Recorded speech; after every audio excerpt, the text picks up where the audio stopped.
Today in TLC Live, the economy forecast. Are we in recession? Are we coming to do that? Or what is going on in the economy?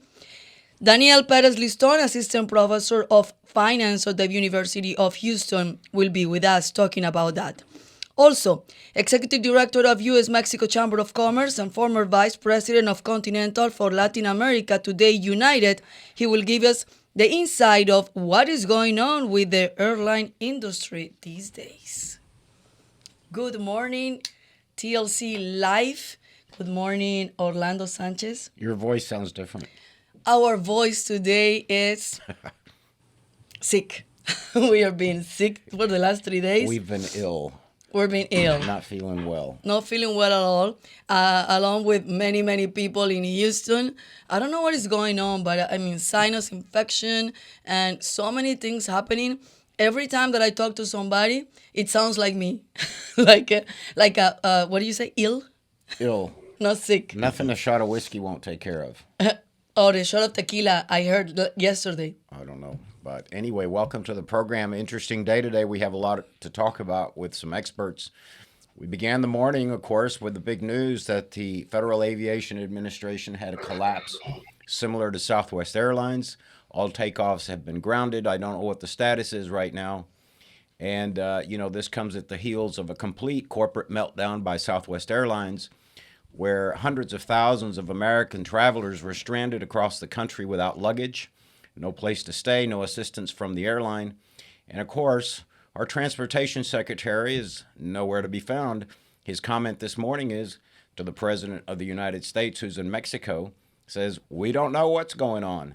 And of course, the media gives him a pass because he's the darling of the media, Mr. Buttigieg. I'm wondering if our president, it will be somebody else.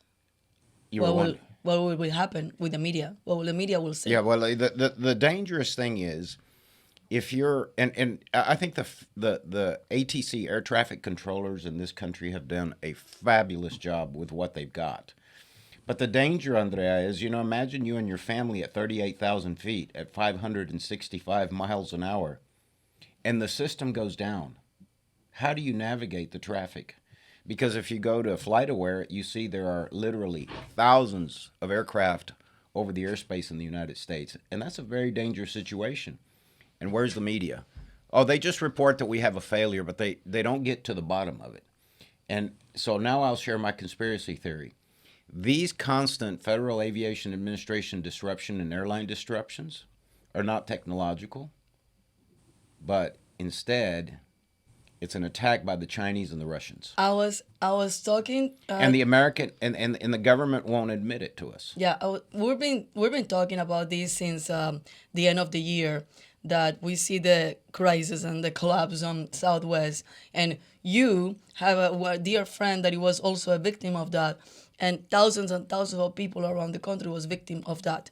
So we were talking off the air with our dear Pete Garcia, that is going to be with us in the program, about that, and he said, well, you can ask me about that, and we will see. We will see what he has to say about that. So do you want to start with Pete talking about that, and then we go to the economic forecast? We can, because it's big on the news today, and if the professor has a few minutes to stand by, we'll go to Pete, and then we'll go to the professor. Correct. Okay, well, welcome to TLC Live, Pete Garcia, friend of TLC, friend of us for many years, and friend of Houston, because we were just saying, like, everybody knows who is Pete Garcia. You just say that name and like, oh, of course, I know Pete Garcia. Who doesn't know Pete Garcia? So we are so honored to have you today. I know you're super busy, and you just give us a time today to be on TLC. Well, Pete, not only welcome, but tell us about what is going on with the airline businesses these days, the technology, and we just saw the crisis happening on Southwest at the end of the year, and now today around the country again happening with technology. Good morning, Andrea and Orlando. Glad to be with you this morning. Let me just start by saying this is not just the United States issue. This is a global issue, and it's something that has been foreseen for many years. One, you're looking at a traffic system, an air traffic system. We were talking about as Orlando mentioned, air traffic controllers. These are highways in the sky that were built in the 60s. And today they're still the same. Imagine having the same freeways in Houston that were built in the 60s with nothing done to them since then. So it's been a failure on our part, in the United States in particular, of not updating our air traffic control system. We have to build new highways in the sky, new places, alternative routes for airlines to fly. That's one of the issues. But there's some other issues that are facing us right now. You're looking at a whole new workforce, not completely, but a majority. During the pandemic, a lot of employees retired, were given furloughs, let go. And you're looking at a lot of new employees that don't have the experience that the former employees had.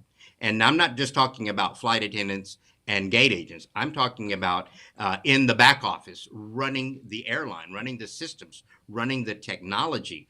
All of these areas lost personnel. So as you basically retrain them, you're going to find that they're not quite as prepared as the former airline staffs was. That's one of the issues. But two, we're in an area of demand where we were pretty much not flying for a few years. We now all of a sudden want to go somewhere. We can't wait to get there. So airlines have been more full than they've been in the past, with fewer airplanes in the sky and fewer employees. So that's created a lot of, we saw it right at the beginning of the summer, where all airlines were seeing massive delays simply because they didn't have enough people working the key positions. With Southwest, though, it's a little bit different, a little bit more complicated. One, they had a very robust company culture. You know, they used the word love a lot. That's their symbol on Wall Street. But a lot of the new employees still haven't grasped that that culture. And you have an entire new management as well. You have a new CEO at Southwest that is trying to get there, hasn't gotten there yet, and he's working with a lot of new employees. Now, is technology an issue? I think so, both for the FAA as well as for airlines themselves. Southwest is probably invested not as much as they could have or should have. A lot of people are concerned, well, what, are these airlines investing, or are they just buying back shares? Well, that's happening as well. Should they be investing, or should they be buying back their own shares at this time? Well, there was a lot of money that the government gave out to the airlines in support of that, but we haven't seen it materialize yet. And it's not going to happen overnight. Even if they did start buying the equipment last year or year before, it's going to take a while before they get there. I'm going to give an example of a system that we bought at Continental years ago, over a dozen years ago. Spent $50 million on a system that would help in case an airline had a major weather threat. In the first incident that the airline had in Newark, $35 million was the loss. That $50 million investment paid itself in a matter of 2 or 3 weather disasters, simply because you have parked airplanes. Southwest does have an advantage over many other airlines in that they have one type of aircraft, the 737, different models, but 737. They don't have Airbuses. They don't have other types of airplanes to fly. So their pilots can fly any kind of airplane that Southwest has. Their flight attendants can work any flight, and their mechanics can also work on any flight. So that is a benefit that Southwest has that doesn't seem to materialize. If you look at other airlines where they have 3 or 4 different kind of airlines, you can't have an Airbus pilot flying a Boeing airplane. So their situation should be worse than Southwest. The difference is that Southwest has a business model of linear flying, meaning they fly point to point. They go Houston to Dallas to Albuquerque to Los Angeles, back to Houston. Whereas a hub system really is easier to re-coordinate your airplane, your pilots, and your flight attendants. That's the key thing in getting an airline back on track when you have a weather disaster.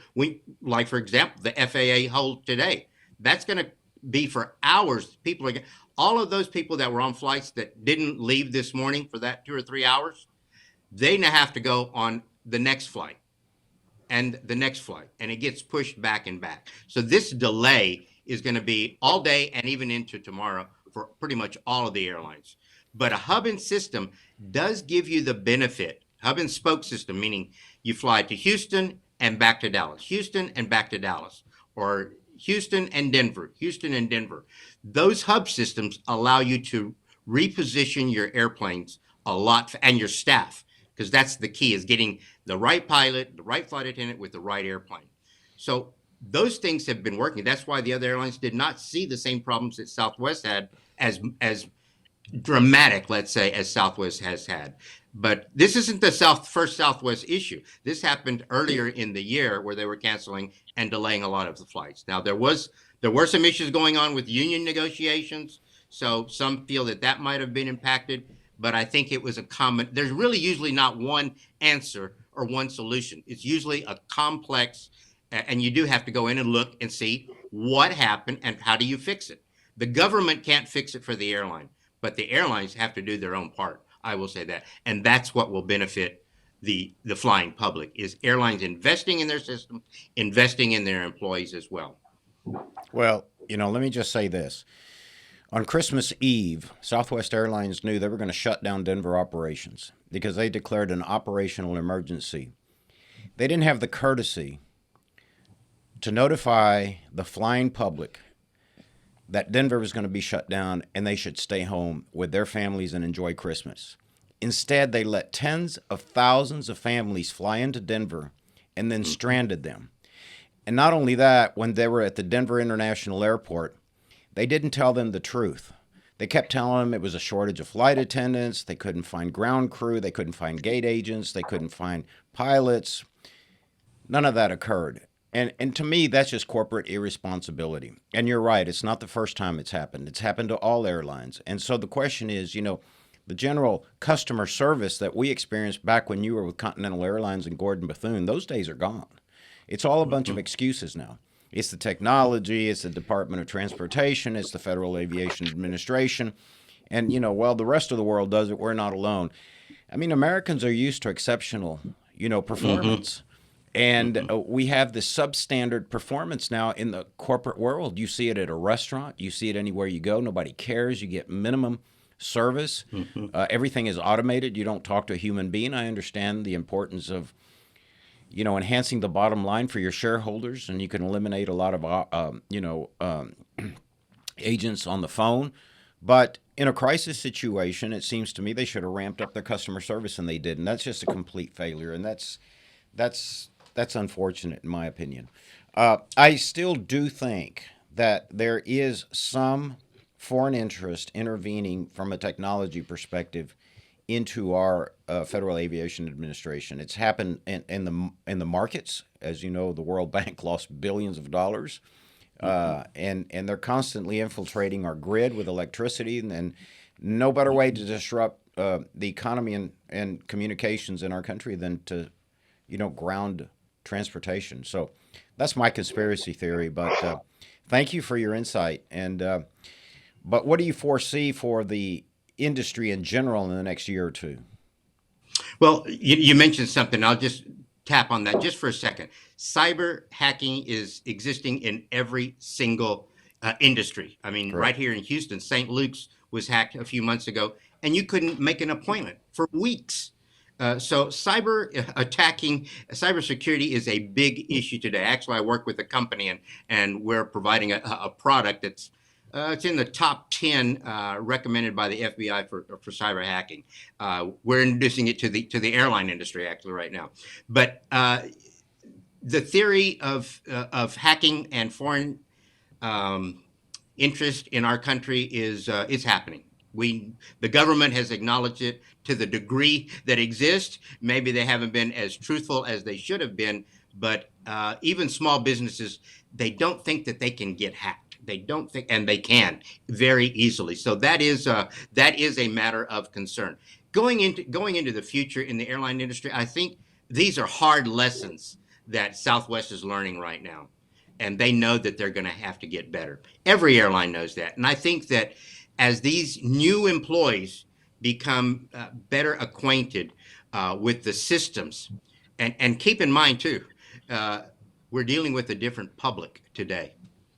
You didn't use in the day of Gordon Bethune. You didn't see people having fist fights on the airplanes.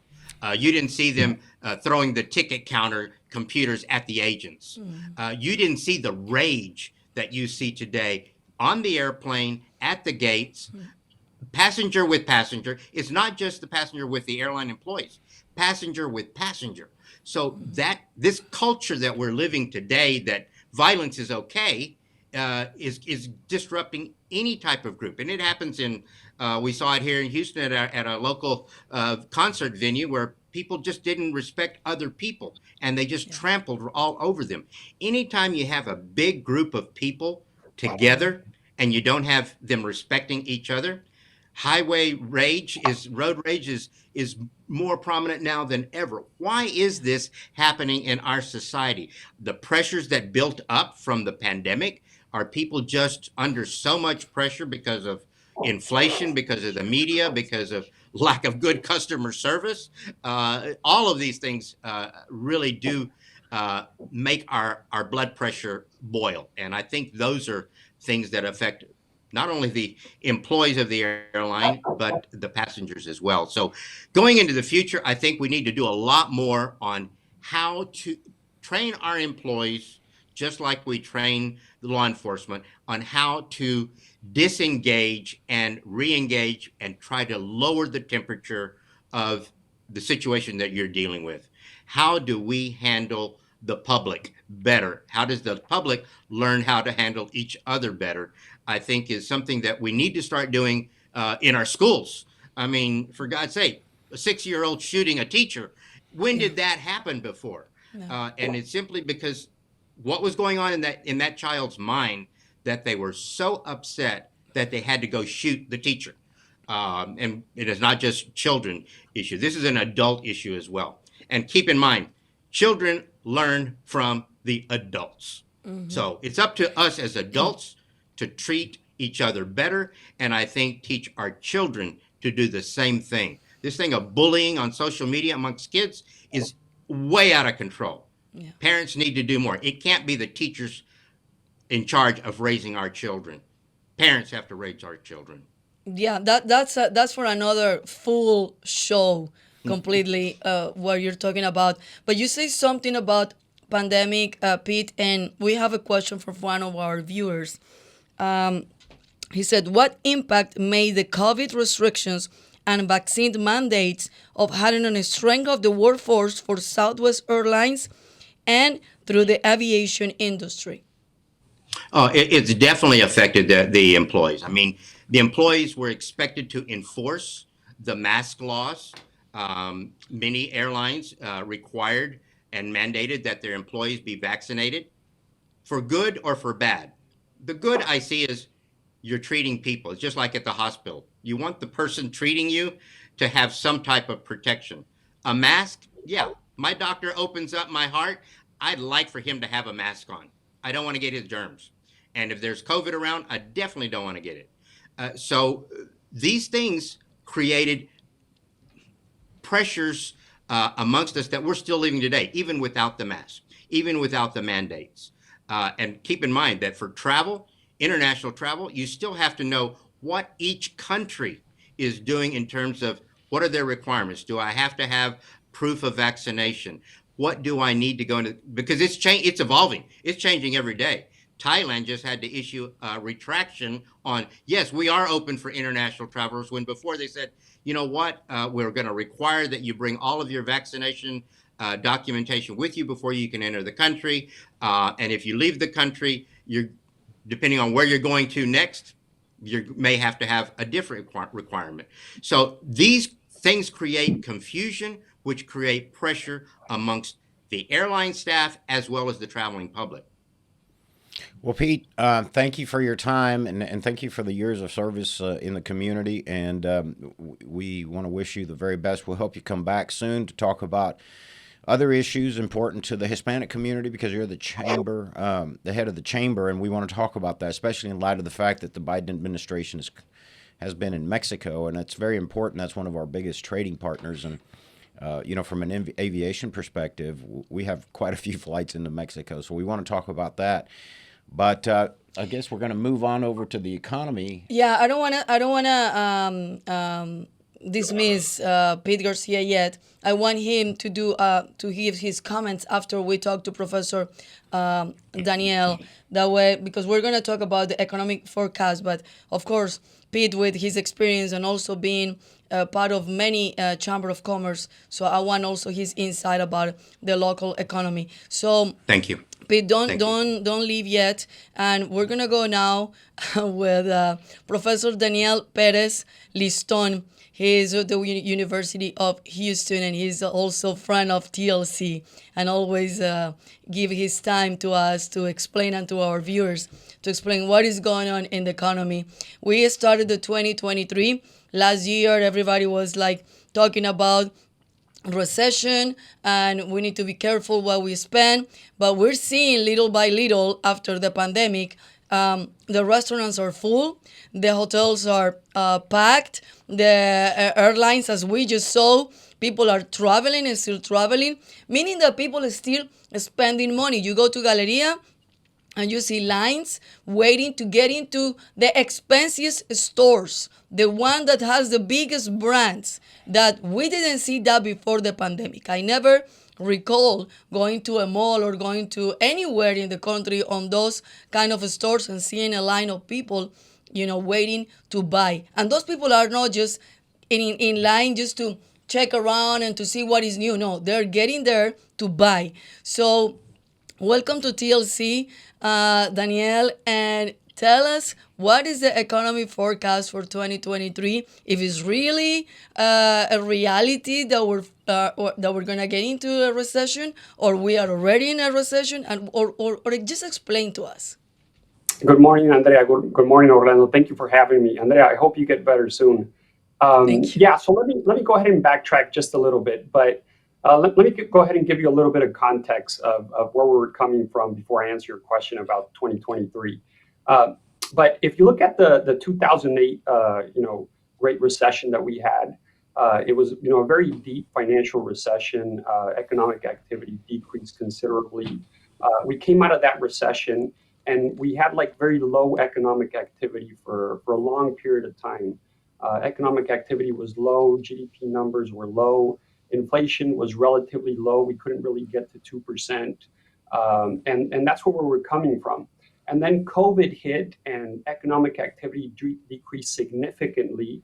We had a very deep recession. The recession during COVID was very short-lived. It only lasted like 2 months, I think, is what NBR timed it. But it was very deep. We lost roughly 22 million jobs, and we recovered very quickly from that. And it was like really an explosion of growth after that COVID recession. So we had an explosion of growth. Governments around the world, dumped a ton of money into their economies. Here in the United States, the Federal Reserve pumped an enormous amount of money, lowered interest rates. The Congress, just pumped an insane amount of money into the economy. So what happened is that it generated an explosion of economic activity. So we had GDP numbers, or gross domestic product numbers, that were insane. That we saw gross domestic product numbers in the last 2 years that were 6, 7, 8, 9, 10%. Well, not 10%, but very close to 10% that we hadn't seen in decades. So we had an explosion of growth, which is what you mentioned right now when you introduced me, that we haven't seen in decades.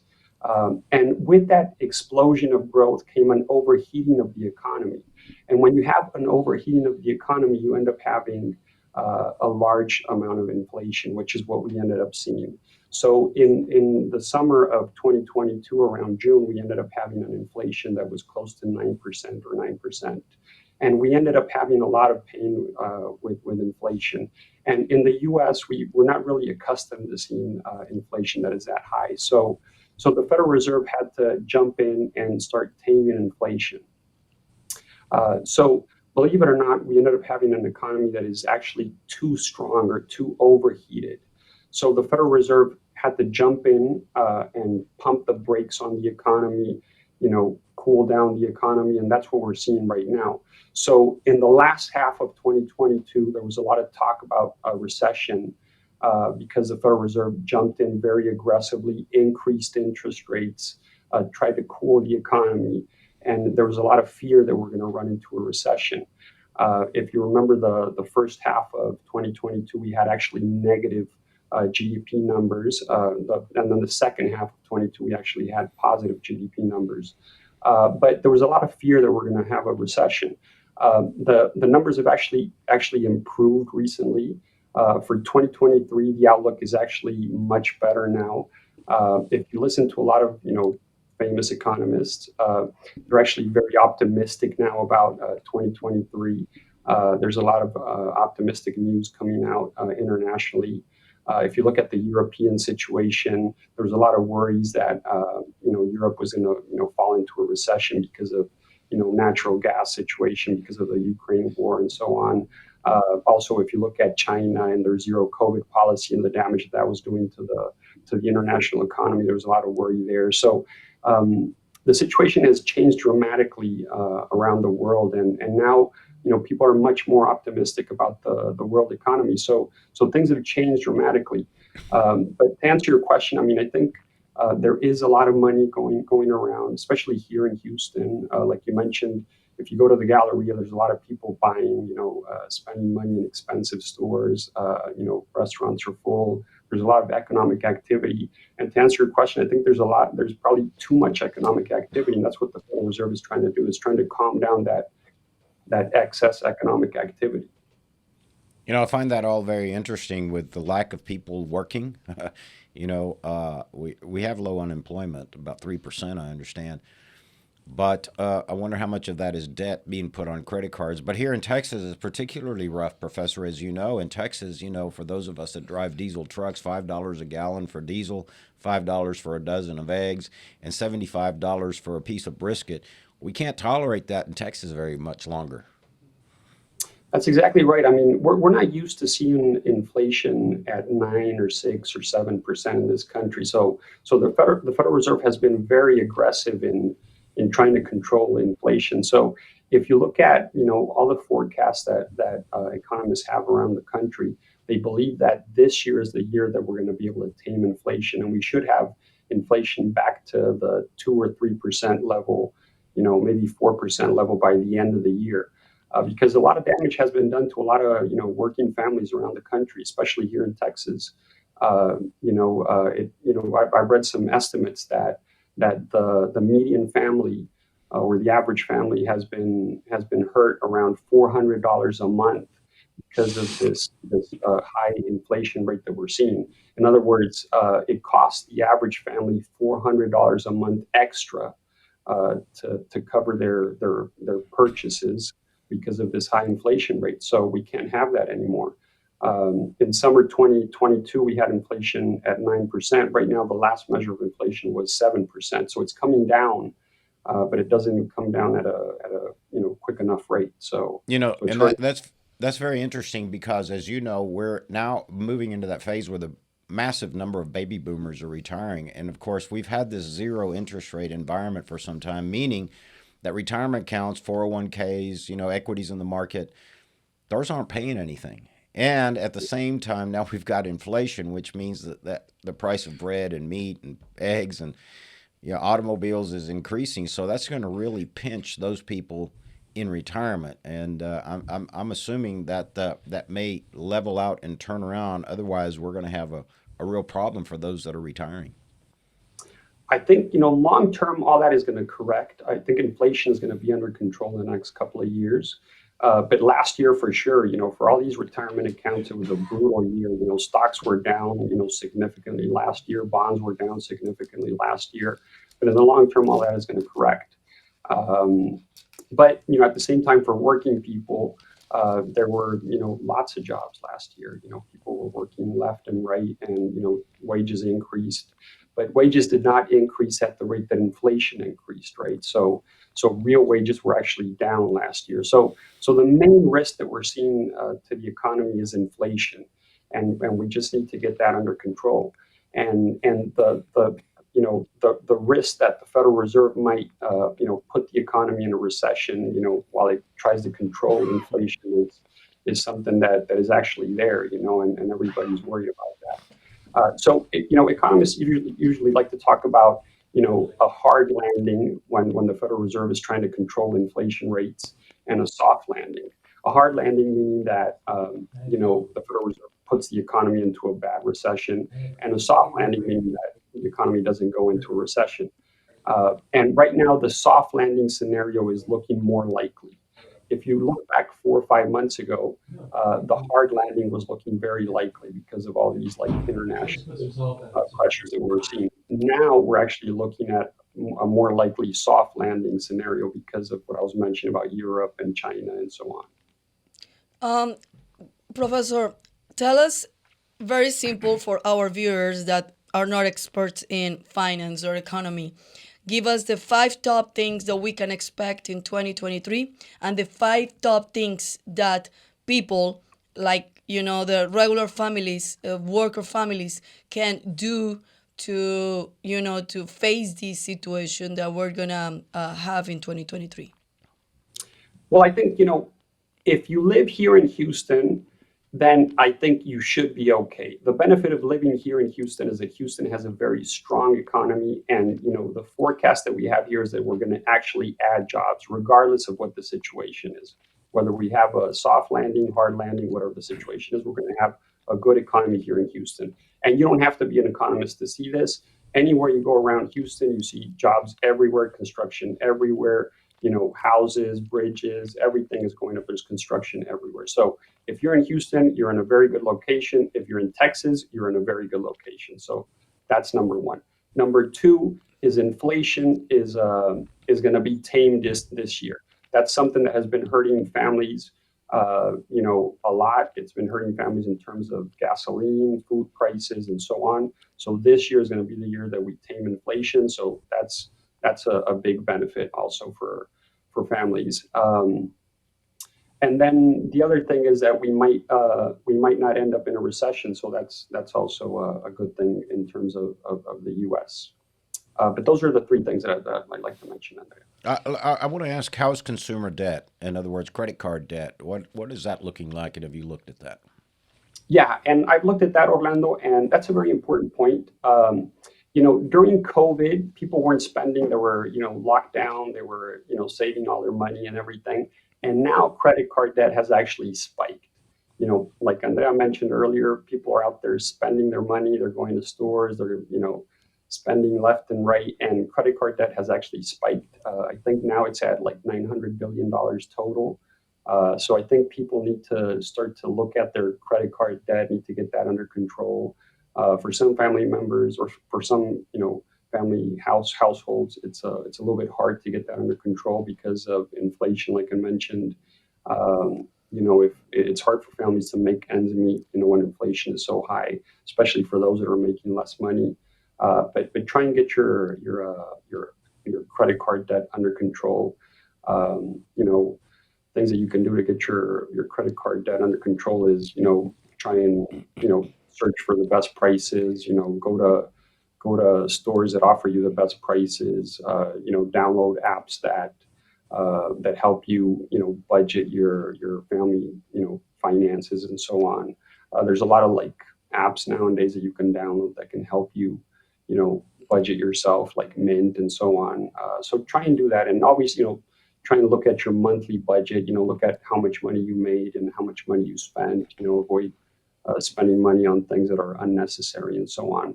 But of course, just like anything in life, households that are making a lot of money have no problem, keeping, saving money. But households that aren't making that much money are having a hard time, making ends meet. So Let me ask so real yeah. quick, have you looked at the real estate market? Housing is a very big chunk of the budget of most Americans. What's the absorption rate, for example, in the apartment industry in Harris County or Houston? Are we doing good? Are real estate prices going to continue to increase, or do you see a decline? What's your prediction?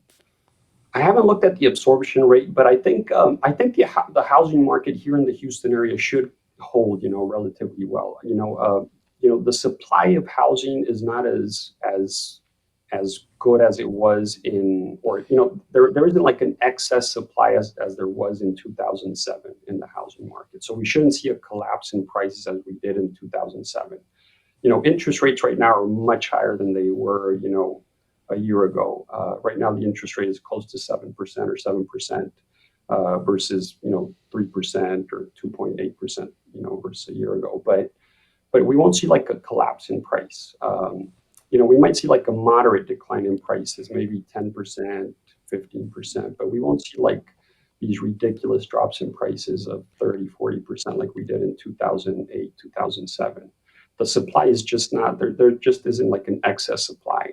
And then when you combine that with the Texas phenomena, where there's just like this insane growth all over Texas, everywhere you look in Texas, in Dallas, Houston, Austin, San Antonio, even Rio Grande Valley, it's just like people are moving from all over the country to Texas. So I just don't forecast, like a big drop in real estate here in Texas.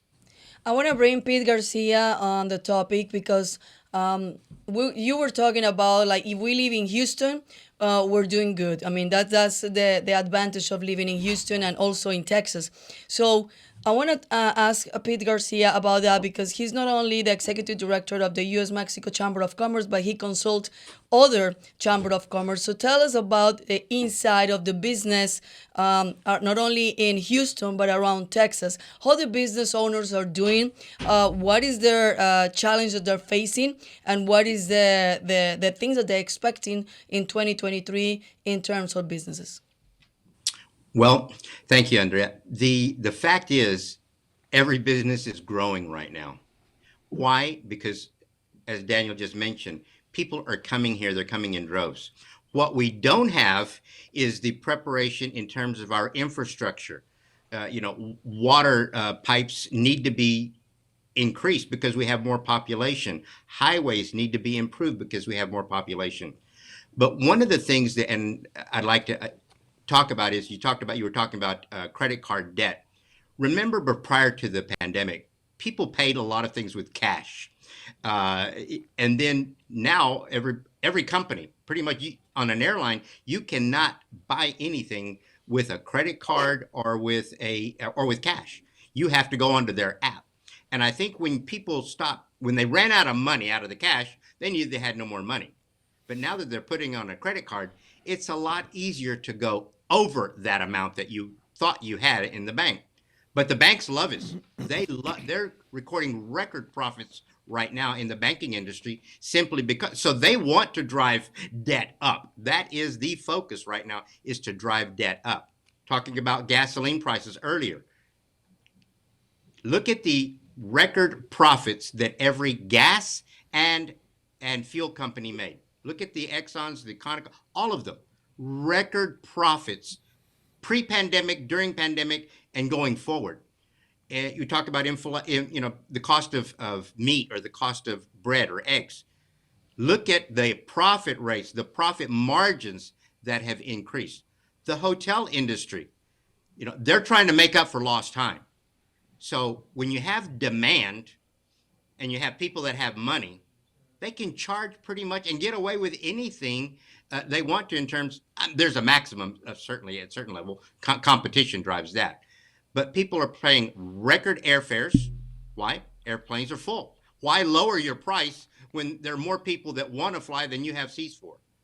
Why turn people away at the hotels when you're full or drop the price? You don't need to. The same thing for the eggs. People have the money, they need the eggs, so jack up the price a little bit, even more than inflation. Just look at the profit margins of the major corporations that we have in the U.S., and it's not all, the price that we're paying is not all due to inflation. We call it inflation because, as Daniel just said, we had a whole bunch of cash, we start spending it, overspending it, that pumped up the economy so fast, We weren't ready for it. Now they got to slow it down. And Yeah. I think the profit margins will start coming down as well for some of these companies as well.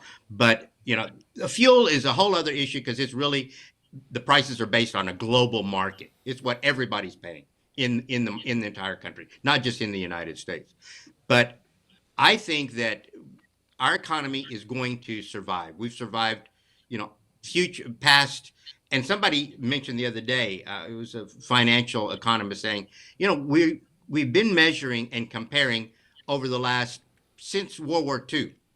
But if you go back further, go back to 1900 and look at the trends, inflation is not really that bad. Go to other countries. Go to Argentina, where it's 80% inflation. People are buying bread today because they know the price is going to go up tomorrow. So they buy it today. Go to Central America, where you're seeing double-digit inflation rates. We're wondering why they're fleeing the country. And it's not just happening to us. Everywhere in the world, people are migrating to other countries, trying to find a better place to live, where the inflation is lower and they can afford to feed their children. So I think going forward, as Daniel said, I think we're on a good road here in Texas. We've got a great business partner in Mexico, our number one trade partner. And, what we're doing as a state, remember, we're friendly people.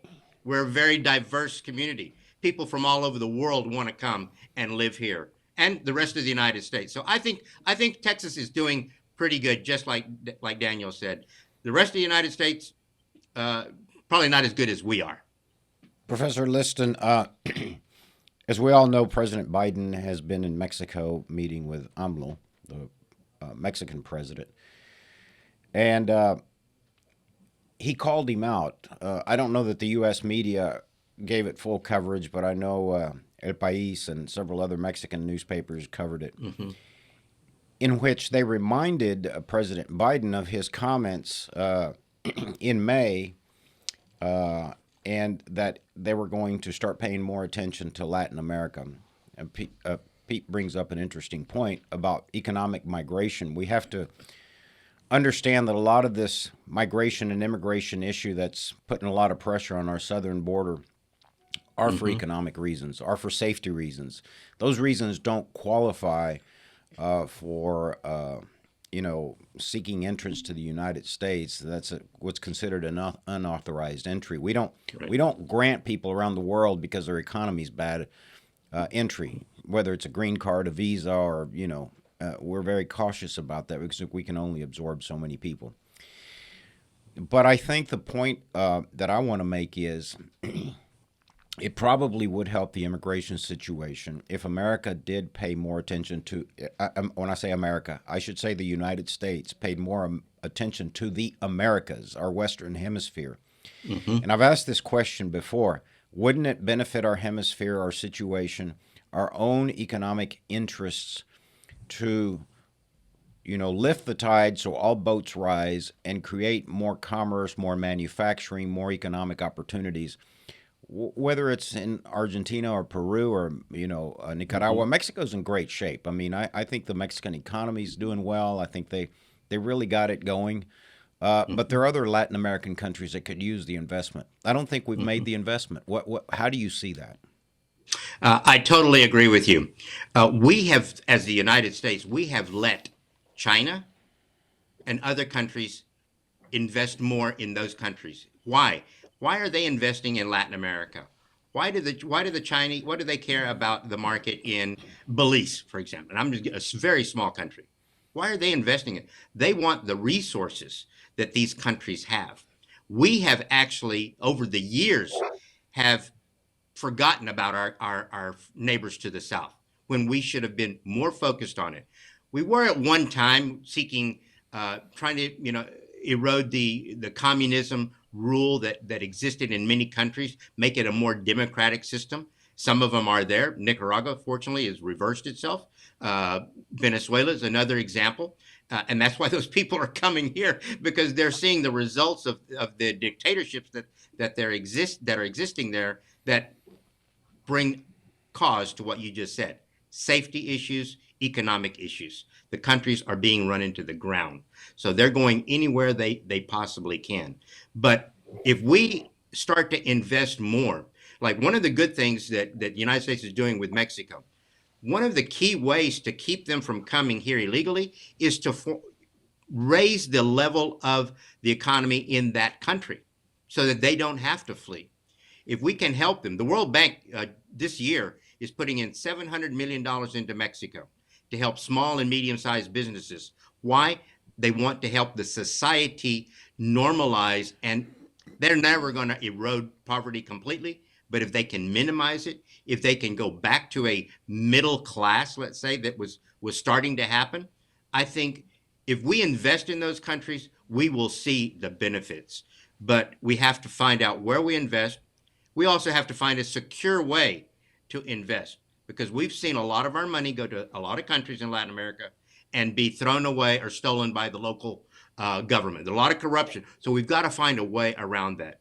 Just like we found with the PPP program, that so many companies abused it and were taking money that the government was doling out. When you dole out money, you have to have some way of protecting that money, ensure that money gets used for what it was purposed for. So we can help Latin America, we can help them in training, and we can help them financially, but socially is, I think, something that we need to focus on, is how do we make these countries more resilient where they don't have to leave their country. Look at Panama. We have very few Panamanians coming to anywhere in the United States. Why? They dollarized, they have a democratic system, and they're self-sufficient. They don't want to go anywhere else. They don't want to. On the contrary, Americans are moving to Panama because they find life very easy there, very affordable, and they use the dollar as their currency. So if we could imitate what Panama has done and try to improve other countries in doing a Panama type government system, I think they would not want to come here or not want to migrate to other countries. Your thoughts, Professor? I mean, it's a very difficult question, Orlando, because, one, it's it's a governance issue, by each of their governments.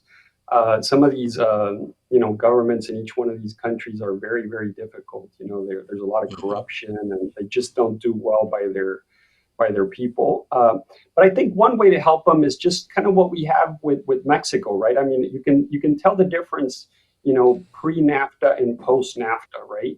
I mean, if you look at Mexico, just the level of prosperity after NAFTA was implemented is just amazing, right? I mean, in terms of like infrastructure, factories, in terms of like, people's education, their entire, just the way people live is just much better in Mexico after NAFTA was implemented. So, all these trade agreements make a significant difference in people's lives. And if people's lives are improved over there in their countries, then they're going to want to stay over there. So the United States, along with the governments over there, have to find a way to make sure that people are happy over there where they live. A lot of these migrants don't want to come over here. They come over here out of necessity and desperation. So, it's a sad situation, and it's a very difficult problem, very challenging situation. Yeah, it is. I want to ask you one last question before we wrap up, because we're running out of time. The banking industry is very important in the United States and in a free, competitive market like ours. We were stress testing our banks after 2007. How do you see the banking industry? Yesterday, of course, Wells Fargo announced they're kind of throttling back out of the mortgage business. They've had their own share of problems, but are they well capitalized? Are they still doing stress tests? How do you see the banking industry in the United States? And is there enough competition? Are we getting too many big banks? Remember, that was Paulson was very concerned about that. The failures of these Citibanks and Chase and Bank of America, and the community banks are basically almost non-existent. I'm on the board of a community bank, and they serve a purpose, but I'm concerned that the banking industry is getting too big. How do you see the banking industry? I mean, I think the banking industry for sure is too big, but I think the banking industry is robust for sure, and they did very well during the COVID crisis. There was like really no issues whatsoever. So I think the banking industry is fine. There's no problems with that. the stress test, the capitalization rates, all that is fine. I don't really see like any issues with the banking industry. The stuff that they did, the reforms that they passed in 2010, I think were very healthy for the financial sector. Like you mentioned, the banking industry is very unique, very different than all the other industries in the country. So I think what they did in 2010 was very healthy for the country, and we saw it in the COVID crisis. There was really no issues whatsoever. Well, I think many in the banking industry are a little pleased that the interest rates are coming up. I mean, that kind of helps. Helps can make a little bit of Professor. We want to thank you very much, and congratulations to you, the university, my alma mater, because we're numero uno. The University of Houston Cougar basketball team is ranked #1 in the country, and we want to keep it that way. I'm assuming you're a basketball fan, or at least watch the Cougars, right? I'm not much of a sports fan, to tell you the truth, Orlando. Sorry to disappoint you. There's some pictures there on my site. Some motorcycle pictures. I don't know if you can see them. I'm a motorcycle fanatic, so.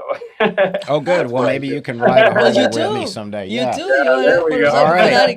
Well, we want to thank Professor Liston and Pete Garcia for taking the time out to be with us today, and I think Andrea will tell us what's coming up in the next week. Well, thank you so much, Pete and Daniel. Gracias a los dos. De verdad que siempre los llamamos y están dispuestos y disponibles para nosotros y obviamente para la gente, explicarles estos complicados temas, para explicarlos en una forma más simple, para poder navegar lo que nos espera en el 2023. Así que gracias a los dos. Gracias. Muchas gracias por la oportunidad. Well, I want also to keep promoting our Leadership Latino, because it's coming up at the end of January. It's January 27 and January 28. It's a campaign boot camp. For the first time, we're doing a boot camp just dedicated for people that want to run for office. And I want to emphasize that this is at no cost, meaning free, completely free. And also, if you're coming from out of Houston, because the bootcamp is going to be here in Houston, if you're coming from out of Houston, we're going to cover the accommodation, meaning the hotel, and also we're going to give you up to $200 for transportation. So if you want to travel, meaning like driving to Houston, so we're going to cover up to $200. And also, if you want to fly to Houston, I don't know what is the prices on the airline. We can check with. According to Southwest Airlines, $49. $49. If they get off the ground. If they get off the ground, exactly. So if you get lucky and if you get off the ground, so you will be in Houston, but we covered up to $200. So I want to make sure that you guys have that information, because it's very important. Sometimes people just go on the websites or go on the link and they don't pay attention to these details, and they say like, well, how much it costs, and we're getting phone calls and questions about that. Well, it's completely free. This is completely free, and also, we cover the accommodation, the hotel, if you're coming from out of Houston, and we covered up to $200 in transportation. So don't miss this opportunity. We want more leaders like you. We want more Latino leaders that are willing to run for office, represent our community. The last census 2020 is giving us that we are close to 50% of the population here in Houston, almost 50% of the population in Harris County, and very close to that number around Texas. So meaning that we need more Latino representations in the local governments. So that's why we're doing this bootcamp campaign, that you can take advantage and take this opportunity to move to the next level. And we're gonna guide you, navigate from A to Z from the moment that you register for the campaign, also how to raise money, also how to go to ethics and compliance, and then how to deal with media, how to speak in public. It's everything that you need to be not only a leader in your community, but also a politician and the voice for our community. So this is going to be Leadership Latino at the end of January. It's going to be here in Houston, 27 and 28. It's a Friday and Saturday. So take advantage of this big opportunity, Leadership Latino. Go to our website, TexasLatinoConservatives.com. You're going to find the link there, or you can go directly to leadershiplatino.com. TexasLatinoConservative.com or leadershiplatino.com. Also, if you go to Texas Latino Conservative and you don't want to run for office, but you want to support our cause, so donate or become a member. It's only $35 a year. $35 a year. That's pretty much nothing for everything that we're doing every single day with Texas Latino Conservatives from the moment that we start 3 years ago, even though that Orlando found this organization long time ago, but we're being very active the last 3 years. I want to make an editorial comment. I've had a couple of questions come up. We have May elections coming up. There are a lot of municipalities across the state of Texas that run nonpartisan races. The city of Houston elections are coming up in November. And there are several candidates that may not be Republican, may not be Democrat, because our city races are nonpartisan, have asked me if they can participate. The answer is yes. And you don't have to be Latino. You don't have to be Hispanic. Anybody that wants to learn the campaign process, we're a nonprofit organization, so we welcome everyone. Even Democrats, if you're thinking about, running on a more conservative platform, you're certainly welcome to join us. Now, here's my editorial comment. A couple of weeks ago, LULAC, the League of United Latin American Cities, announced that they were going to sue the city of Houston because the city of Houston has 15 city council members and a mayor, or 17 city council mayors and council members and a mayor, and that there's only one Hispanic. My comment is this: LULAC would be better served by investing that money in getting out the vote of the Hispanic community, educating the Hispanic community on the importance of voting rather than going to courts. Courts cannot force Hispanics to vote. Courts cannot force people to vote. We created 2 opportunity districts for Hispanics when we redistricted, J and I, District J, for example, and we failed to elect a Hispanic. In 1995, when I was a city council member, was sworn in, we had Gracie Saenz, we had John Castillo, we had Felix Fraga, we had Gabriel Vasquez, we had Sylvia Garcia, we had myself. We had about a half a dozen Hispanics serving on the city of Houston. And what happened? Here it is, 2023. We have no Hispanic participation. Courts cannot force that. So LULAC is better, oriented towards educating and encouraging the public, especially the Hispanic community, to go vote. So if you want to participate in our program, Leadership Latino, come join us. Andrea just gave you all the information, but lawsuits aren't going to fix the problem. Okay. Go back to our website, TexasLatinoConservative.com and LeadershipLatino.com. But anyway, if you just go to TexasLatinoConservative.com, you're going to find the link of the Leadership Latino, all the information. And remember, it's a total no-cost, completely free boot camp campaign. For the first time, we're doing this boot camp campaign, especially for people that want to run for office. So take advantage of that, and that's going to be at the end of the month here in Houston, and we will provide with accommodation and transportation. So see you guys next Wednesday. Ciao, ciao.